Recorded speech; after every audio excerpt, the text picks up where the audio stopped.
get out early, miss subsequent appreciation, get in again just in time for the crash. Okay, don't do that. Okay. And I will say that pay keen attention to valuation. As the normal course of investment action, don't buy stock or sector with excessive valuation. Their rate of return are lower anyway. And this, source document number 4 is an article written by Patrick O'Shaughnessy talking about how to improve the momentum model. Okay, so he combined the momentum and valuation, so you can see the source document. You can download that. Okay. Look at the multiple valuation measures such as price-earning ratio, price to book, price-earning ratio to growth, cyclically adjusted price-earning ratio, and total U.S. market cap to GDP ratio. And this is Warren Buffett's favorite measure. High variation bursts are much more common than low variation bursts. Besides, the regulator are looking at them. So if the regulator is looking at them and they can sound warning, well, you better watch out yourself first. So what to do? Okay, I say that be vigilant about the macro picture, such as proportion of security within the asset class exhibiting bubble-like price behavior. Are you a major holding in the Financial Crisis Observatory's top 10 bubble list? Ride the final phase of parabolic price rise, but with very tight stop. Jump out quickly after the peak has been reached. Be prepared to act on a weekly or even intraday basis. Okay. Alternatively, gradually liquidate the holding as the security approaching the bubble peak. Just make sure not to jump back in, at least not until the clear crash has occurred. Okay. Open up your investment universe. There are probably areas of the market that pose a little bubble risk. The area may not be in your home country or sector you are familiar with. Now, obviously, by a number of measures, by looking at the Federal Reserve report, we know that the U.S. market is overvalued. So, go to, say, emerging Asia. Okay, China is selling a price-earning ratio of, I think, 10, 11. Hong Kong is very cheap. Korea is very cheap. Taiwan is very cheap. Or in the sector that you are not familiar with, we all have home country bias, so you just have to go outside your own bias to find that. Okay, so let's look at how do we actually put this into work. Okay, next. Okay, so this is Nasdaq Composite around dot-com bubble burst time. Okay, so this is going back to from June to 1999 to June 2000. You can see that, so this is the Nasdaq Composite, okay? So what's happening here is that the Nasdaq Composite rose 30% in the 6 week leading to the final peak, okay? So if you jump in too early, you miss quite a bit of opportunity here. I'm showing some of the moving average. The red line is the 20-day moving average. The green line is a 50-day moving average, and the whatever that is, this brown or whatever. Okay. This 200-day moving average. So if you use the 20-day, you probably jump up too early. And so if you use the 50-day, you probably could have ridden the price upward and then still get out early enough because after this it then crash further. Okay, so that's why I say that. The final euphoric phase drove the index up 30% in 6 weeks just prior to the crash. Be trigger ready once confidence of an approaching bubble top is attained. Use more sensitive but not overly sensitive trend indicators such as 50-day moving average to time the exit. Okay. If you exit too early, you will regret that. If you exit too late, obviously you will regret that too. Okay, next. So didn't this go up 30% in a couple months before that?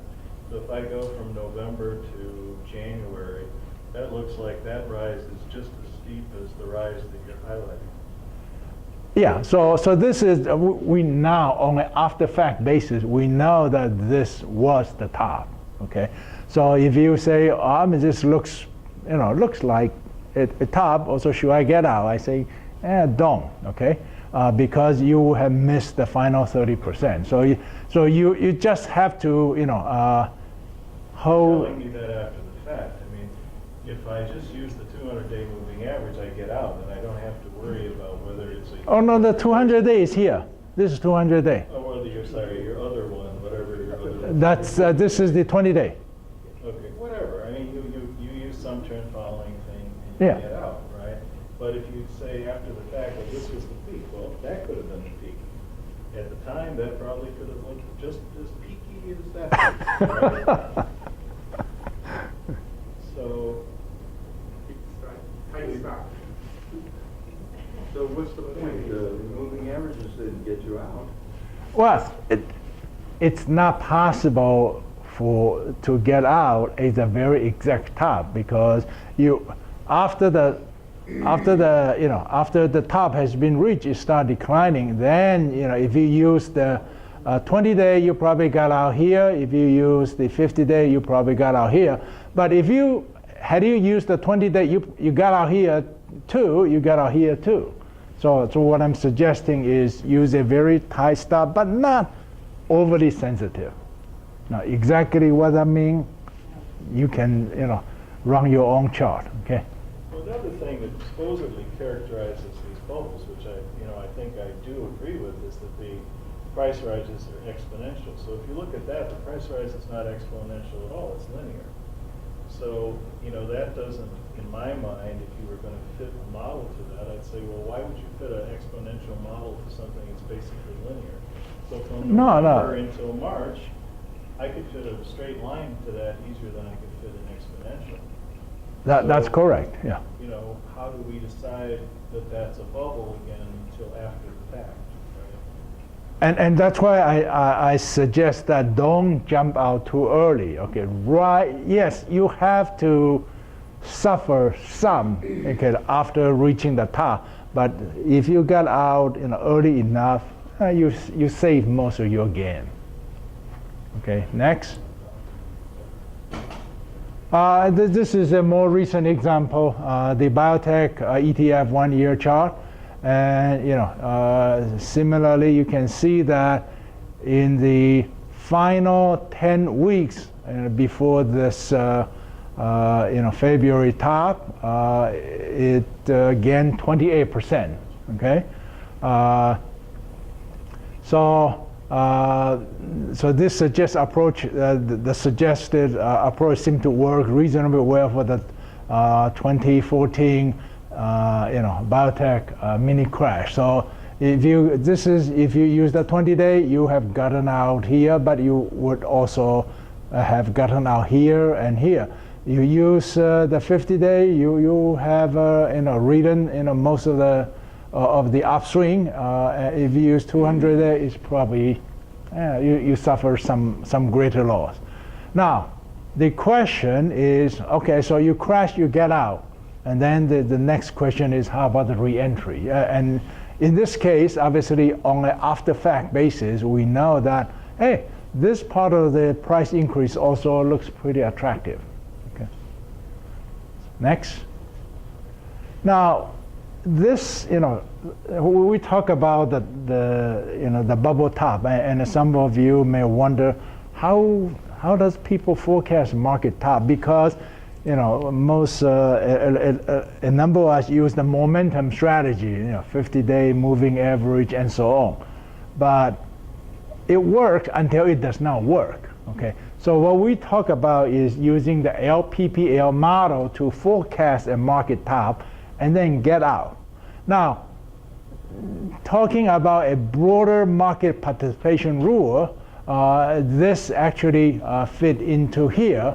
The market near the inflection point. Inflection point could be reaching the bottom and about to bounce, or reaching the top about to decline. So what you need is a market timing with top bottom detection specialty. So we're talking about using an LPPL model for that. Now obviously, if we are in a grouting bear market, the moderate investor should stay in cash, aggressive investor should go short, and opportunistic investor can do a quick in and out trading when all the stars are aligned. Okay, so even let's say the Tokyo market, it has suffered for the last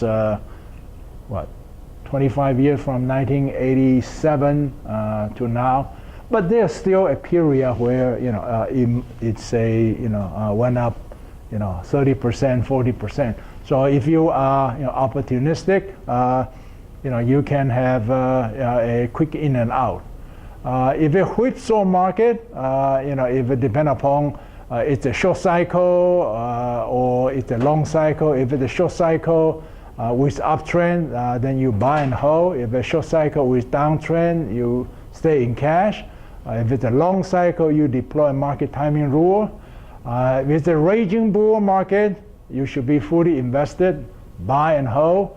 Opportunistically, you can buy on top. Okay, so this is the whole framework of the market timing as I see it. Okay, and today we just focus on this particular piece. Next, so these are source documents. Okay, and they can all. So the board governor of the Federal Reserve System Monetary Policy Report. You can go to Federal Reserve and get that. The Financial Crisis Observatory, the cockpit synthesis as of February and April 1 report can be downloaded from their website. The July report can be obtained from me. Okay, I have that report. They say that they are in the process of updating their presentation, so they have not posted a new one, but I have a newer one. We're talking about the LPPL methodology, everything you always wanted to know about log-period power law for bubble modeling, but were afraid to ask. This one was published in the European Financial Journal, but you can download that from the Soil Science Research Network. Last one, we talk about don't buy stock with high valuation. The Patrick O'Shaughnessy has this two-way to improve the momentum strategy. You can download from his blog. Okay, that's all I have. Questions? Could you go back to the slide about the life science tools? Yeah. This one? No, life science tools. Ah, okay. Further up. There you go. So you believe that they nailed the top of the Lisbon market in February. So right here you have a 3661. Yep. These numbers can mean anything. And that would have suggested you should get out right before the market went straight up. Yeah. So what is? Now, what I suggest, okay, so you say that, the top is coming, which indeed it came, okay? So knowing that, what do you do? And that's why I suggest using, the ride the wave all the way to the peak and then jump out quickly, okay? It would be really much more useful if you had more than two numbers, right? Yeah. So if we knew what it was in January and December and November, Yeah. etc., you'd have some idea. Because to me, I don't know, they're not giving you a threshold. They're just giving you a continuous number between 0 and 100. Yeah. Okay, well, all right, so what do I do? It's 61. Yesterday it was 60. I don't know what I do with that in practice. Okay. Because it doesn't actually say, well, yes, you should sell, or no, you shouldn't sell. Okay. So my interpretation is that 61 is pretty high probability. So, Well, how high do you let it go That's your own individual comfort level for risk tolerance, okay? And my suggestion, as I say, is to ride all the way to the top, but use very tight stop. Be prepared to get out, Have you done like an analysis of the confidence level and how it relates to the actual position? I mean, like 61%, did it just get to 61%, and after that, did it go down, and did that happen? Well, after 61, okay, the next time comes April 1st, the probability is 21. So I interpret that as the bubble has more or less burst. No, but my question was, okay, how have you analyzed how often a drop comes after what percentage, so that, I mean, is it often that if it gets to 60, then the drop pretty much is assured? I mean, We don't have enough history for that. All I can say is that, right? Sorry. So we have history of what they predicted, okay? And some of these are these are relatively short time frame, okay? They are not predicting like CAPE to say, the market return for the next 5 years or 10 years. So these are relatively short time frames. So you can see what they say and then get a bit of comfort, okay? well, I mean, I guess it would just be interesting to see how much it dropped after each prediction and Okay. does the drop that happened correspond to a higher level of confidence? That part is less known, okay? So the methodology that has been very well developed, the LPPL, is the prediction of the crash. That methodology has been relatively well developed. How much will it go down? That's less known. Yes. So the question would be, has this model been tested through the past bubbles, and how many times that Yeah. it would be used that to say, hey, I proved the 3 out of 5? No, this actually does not work that way. Okay, so there are, as I mentioned, there are some very well-known historical bubbles, right? You have the Dutch tulip mania, French Mississippi bubble, UK South Sea bubble, the bull market of the Roaring 20 in the US, and the Japanese bubble economy, Tokyo Stock Exchange Index from 1984 to 1989.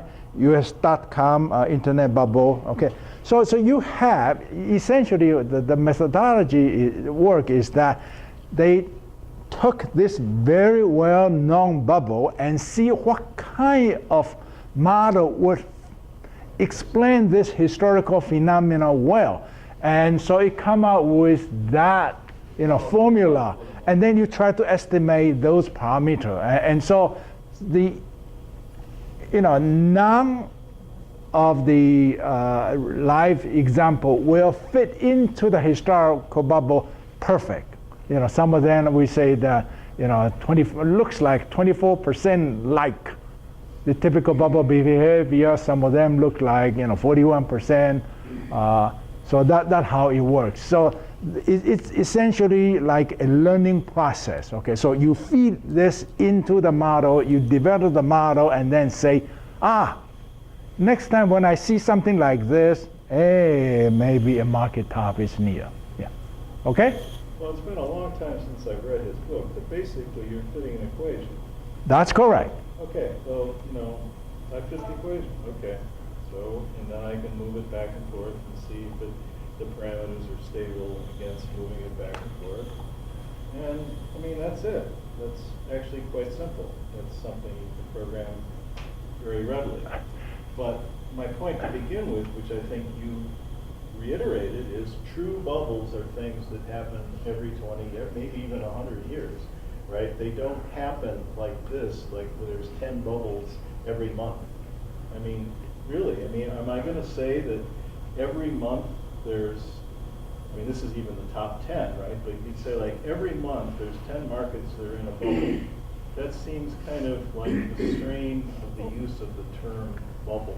The bubble seems to be extreme valuation, gross euphoria, people lose fortunes, they lose their houses, you know, that kind of stuff. You say every time the market goes down 20%, it's a bubble. Well, then it's in a bubble like once every year.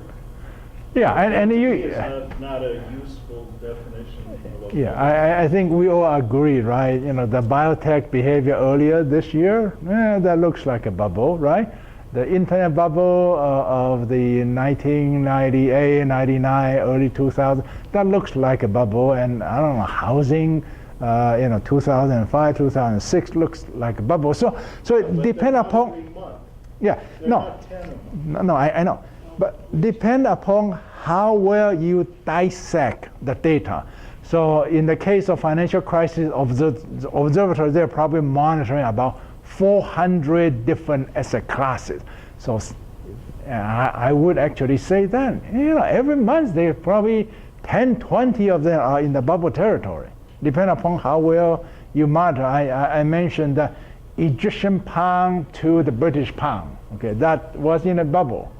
Now, how many people is affected by that? Yeah, if I live in Egypt, I will be affected, but most cases probably not.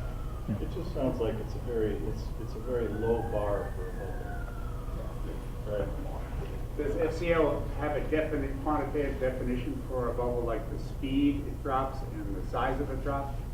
No, they say the methodology is best developed for predicting when the bubble will occur. What happened after the crash, that is not as well understood. How do they know, this was one, so now I'm going to try to fit the parameters using that data? How do they define a bubble? I mean, if it's a nice round top and it occurs over 6 months, that's not a bubble, right? Well, you saw the price pattern for the semiconductor. You saw the price pattern for the biotech. So you can see sort of the slope just goes exponentially going up. That is, from the price patterns point of view, that is the bubble. Yeah. Well, it's an exponential with a cyclical, with a fluctuation. I mean, that's what it is. So he fits the equation. So, I mean, to a simple, if you just take out the cosine term and say, I'm going to fit an exponential. Well, exponentials they don't go forever, because if they went forever, We'd all be rich. we all be rich. So, if I can fit an exponential to a market, I'd say it's probably not going to continue. Okay? Right. That's I think, George, this is yours? Right. yes, sir. Yeah. Okay.